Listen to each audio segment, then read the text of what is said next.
Hi friends! Thanks for tuning in. If you like this video, please give it a like, comment below, and take a moment to subscribe to our channel. Victoria is a lovely town located on the Avalon Peninsula in Newfoundland and Labrador.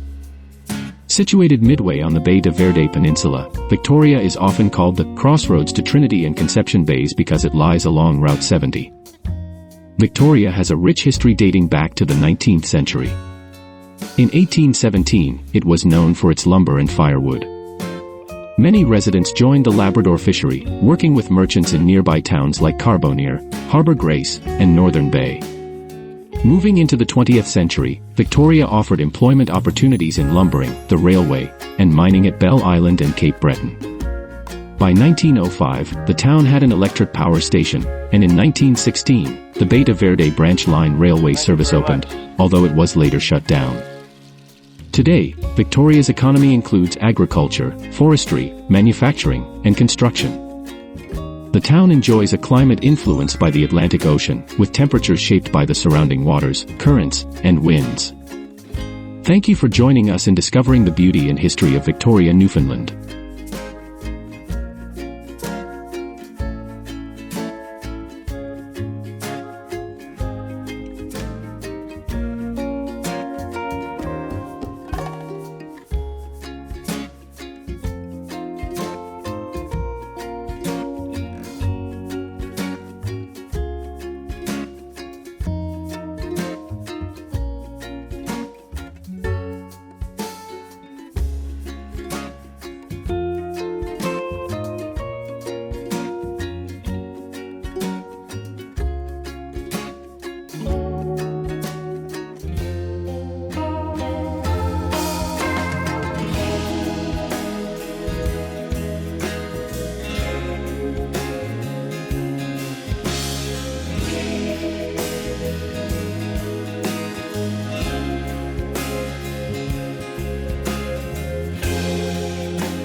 Thanks for watching!